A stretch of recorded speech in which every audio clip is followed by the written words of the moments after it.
Well, hello, my teacher friends. Welcome to the Beyond Measure podcast. My name is Christina Whitlock, and I created this space for studio music teachers who need a weekly check-in with someone who gets it. Count on me for a dose of teacher friendship anytime you need one, okay? I've got your back.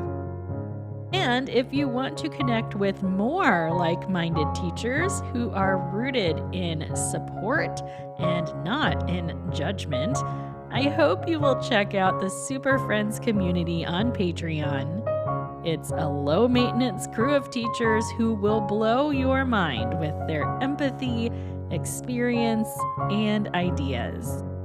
You can join Super Friends at any time by checking out ChristinaWhitlock.com. And now, let's get on with the show. You are listening to episode 246 of Beyond Measure. Cheers to avoiding cynicism in teaching. So here's the truth about teaching.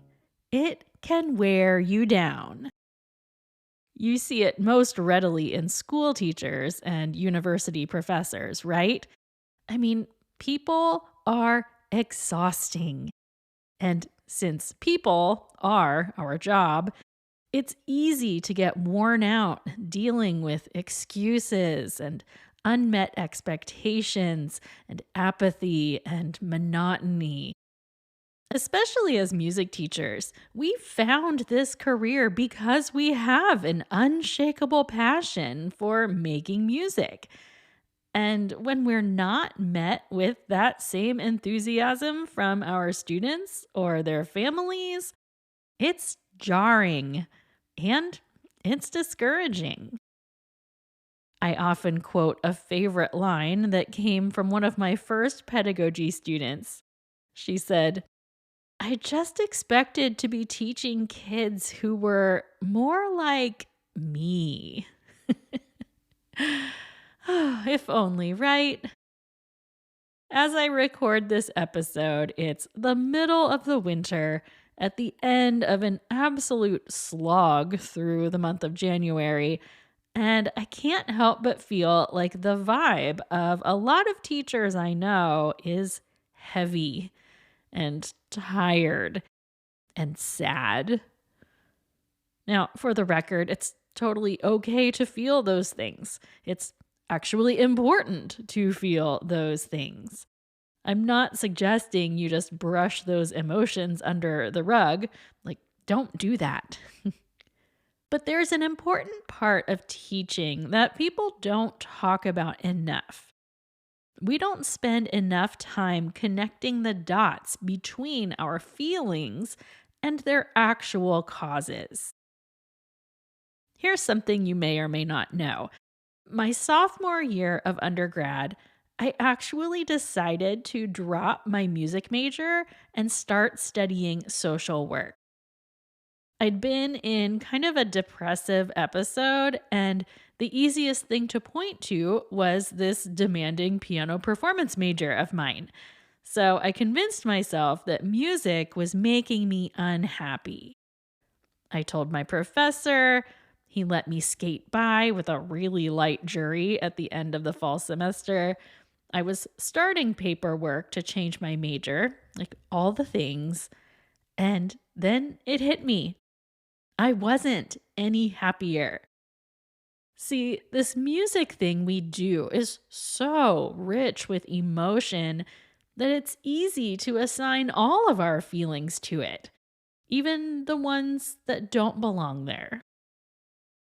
Once my sophomore self realized that music wasn't the root of my funk, I happily continued with my music major, and I guess the rest is history. I'm telling this story because teaching is such emotionally demanding work. It's easy to end up on a real roller coaster of feelings without fully understanding why. Which, of course, leaves us no chance to improve the situation because we don't fully understand the situation. And that emotional roller coaster can result in real cynicism about teaching. And cynicism about our work leads nowhere good, friends. So that's why I'm here today, to help you properly assign your emotions to the right places. Or at least as good as I can do on the internet. There's this quote from Howard Thurman that I just love.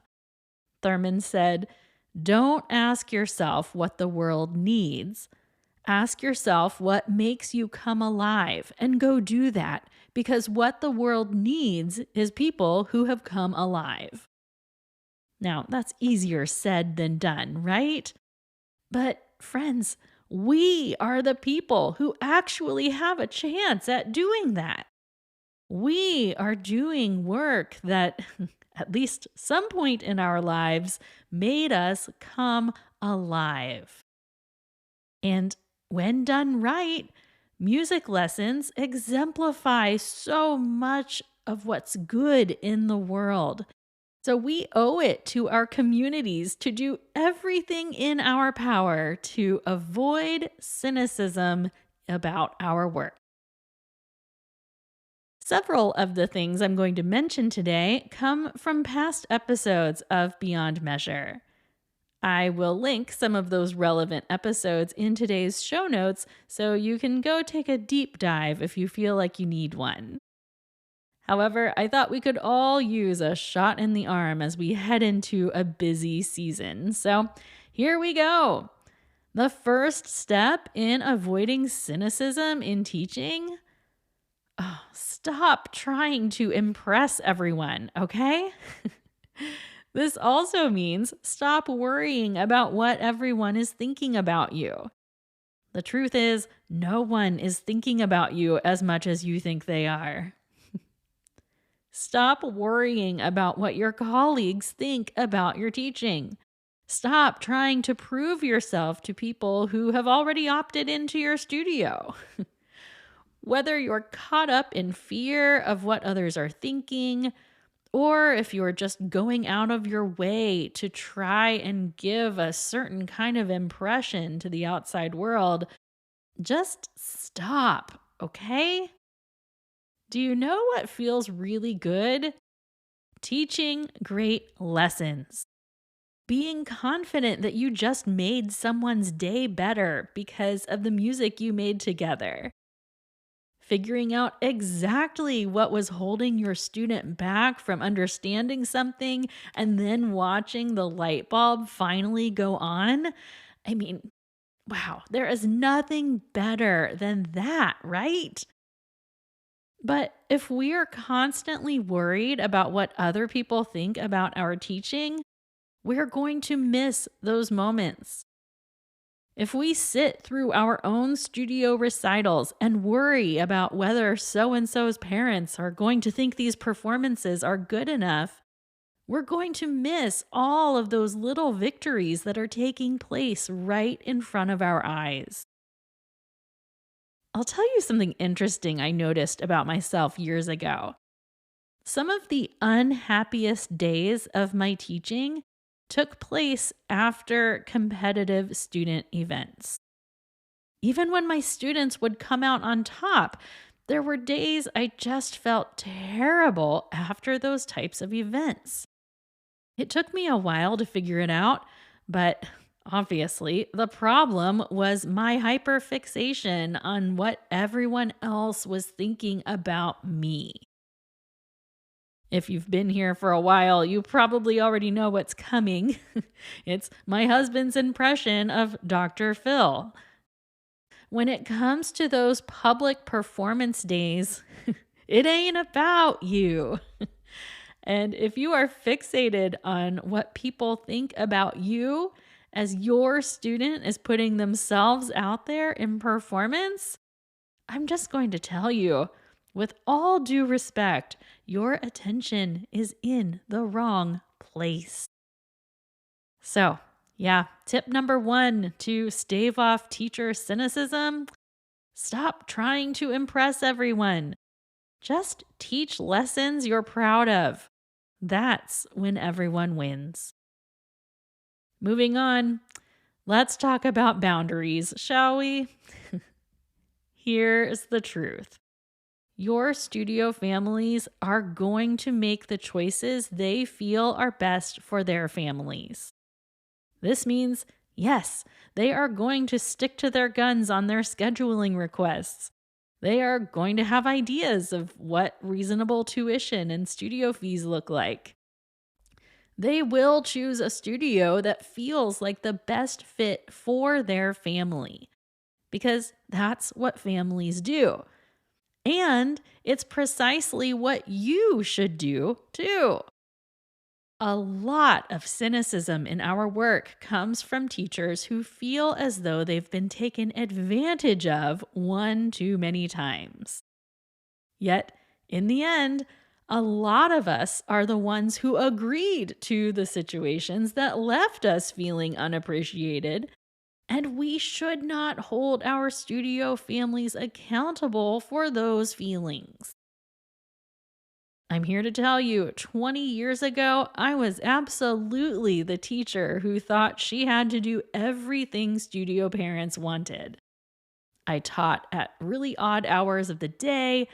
I was constantly rescheduling lessons. I would change my personal plans to fit my ever-changing work schedule. I charged tuition based on what I thought families would be willing to pay. I mean, it was making me miserable. If you want to make it in this profession long term, you need to set clear boundaries that work for you and your family. The right studio families will find you. So I know it's hard to tell Johnny's mom that you cannot accommodate her scheduling request.